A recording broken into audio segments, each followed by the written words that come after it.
Hello there, to all my fellow lovely Magic the Gathering players. My name is Marching Duo Drone. Today we will be discussing what happens when you give a rabbit wizard unlimited power inside a Gmod server with admin privileges. The deck I am talking about is helmed by none other than Kwain, Itinerant Meddler. Released in Commander Legends, he is a 1/3 rabbit wizard that has the ability to tap and give everyone at the table who is still alive the opportunity to draw a card and gain 1 life. This ability is technically a may, but more often than not the temptation of a dopamine hit will overcome the strongest of wills.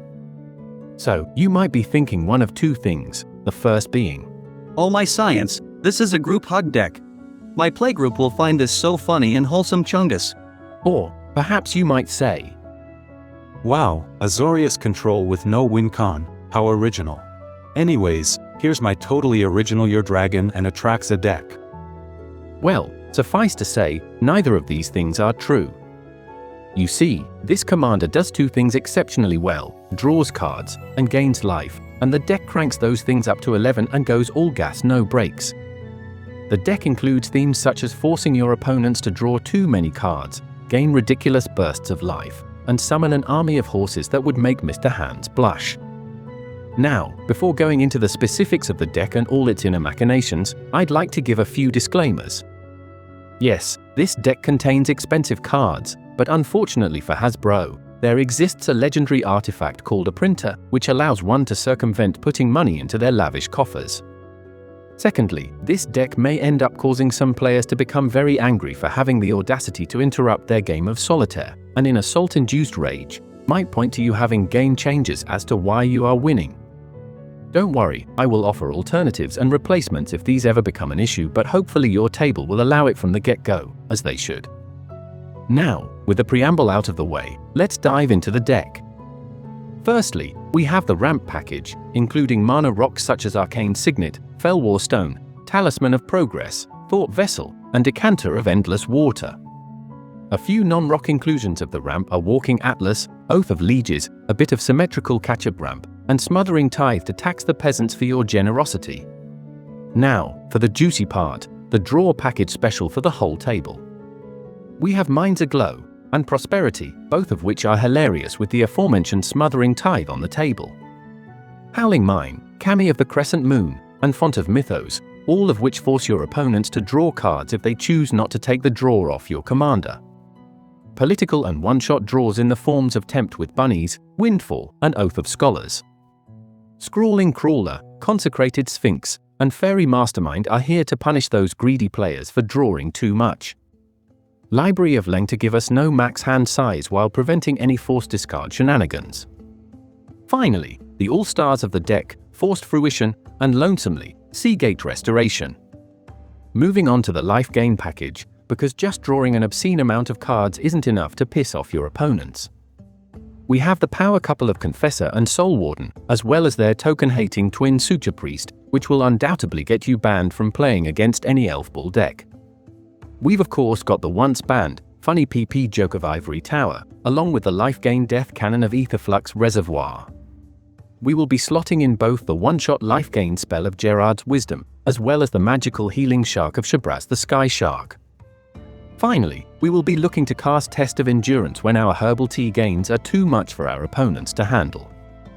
A neat little sub-theme we have in our deck are tokens. They are effectively payoffs for when we incidentally or all at once draw cards and gain life, which we'll be doing a lot of. We have Mischievous Mystic, Ominous Seas, Chasm Skulker, Alandra Sky Dreamer, Homunculus Horde, and Crested Sunmare. Lastly, we have the one-shots of Deploy the Front and Storm Herd, both of which combo beautifully with our Soul Warden. I couldn't find a good category to fit these next cards into, since they each hit several categories. Let's check them out. First, we have Alhamred's Archive, a 5-mana artifact that doubles all the draw and life gain you'll get while it's out. Followed by My Little Chungus, Drumbellower, which allows us to obnoxiously tap and untap our creatures on other people's turns.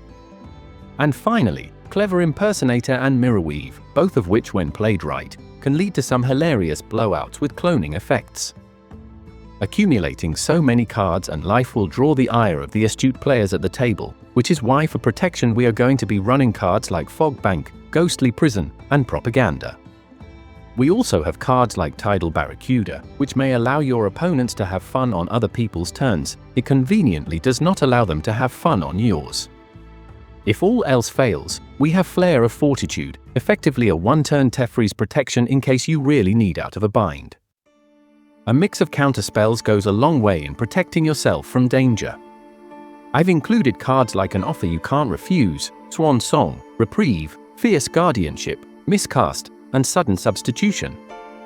I don't really like paying anything more than 1 mana for counter magic, as it relies too much on your opponents making a move while it limits your own ability to be proactive on your turn. Also, we are not usually wanting to use counter magic to just cast for fun. We want to time them so that we can either set back an opponent who is getting ahead, or more importantly, stop someone from trying to disrupt our own win con. 6 may seem like a lot, but trust me, you'll want to use them wisely. Being in the Fun Police colors, we are required to be super obnoxious and ruin fun. We have cards like Fragmentize, Path to Exile, Exchange of Words, Loran of the Third Path, Ablation, Modify Memory, and Fractured Identity. To make sure the things we remove stay dead, we are running Rest in Peace to make sure they are super dead. Do not, and I repeat, do not take this out or replace this. Going into the board wipes, we want to prioritize getting the most bang for our buck. We will mostly be utilizing sorceries, and absolutely want to focus on fully resetting the board when necessary. We have 3 but formidable cards, which are Farewell, Cyclonic Rift, and Cataclysm. Quick warning, Cataclysm is MLD, which I am about to ramble about, so feel free to skip to the timestamp on screen if you just want a replacement in case you choose not to run it. Okay, hear me out. I know Cataclysm is mass land destruction. But Green has been able to ride the coattails of the MLD hate that is mindlessly parroted within the EDH community. I want you to think critically here, and to maybe consider that in 2025 Commander, decks which include Green, which are very common, have an insane amount of resources to ramp, catch up, and redeploy before and after a board wipe. If non-green colors get blown back to the Stone Age after a quote-unquote fair board wipe, green decks need to be balanced out the same way.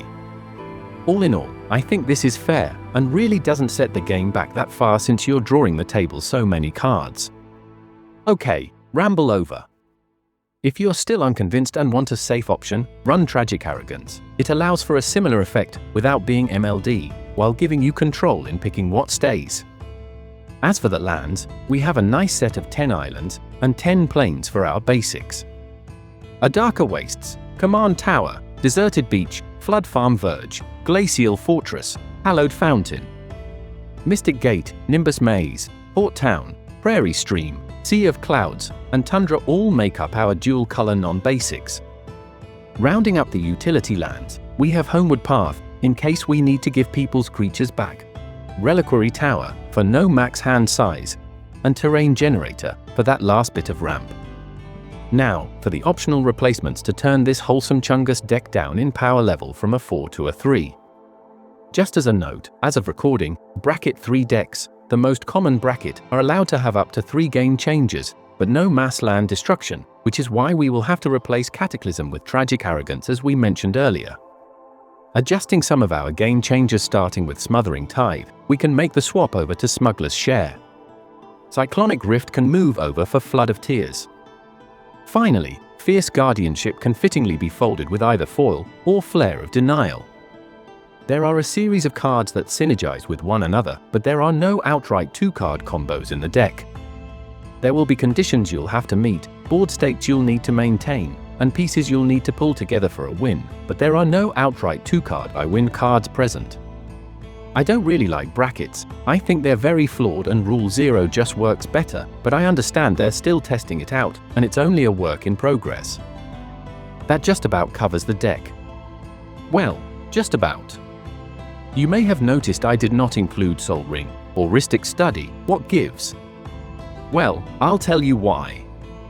They're boring, and take away the fun and the work required to make the deck function. Simple as that really. I know I'm kind of being a hypocrite including things like Smothering Tithe and Fierce Guardianship, but I particularly just really don't like Rhystic or Sol Ring at all and refrain from including them in any of my decks. I also don't really like playing tutors in most of my decks since it makes the deck feel a bit too predictable, Besides, the deck will draw so many cards that a tutor becomes a bit redundant at some point. Also, I subconsciously managed to include 0 universes beyond cards besides technically Baldur's Gate. A link to the deck list will be in the description below. Richard Garfield stamp of approval. Thanks for watching. I hope you take this deck for a spin and maybe find your own deck to tinker with as I have.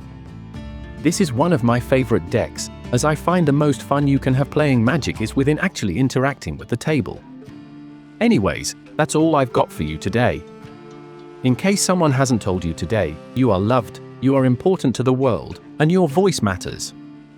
This is Marching Duodrome, signing out.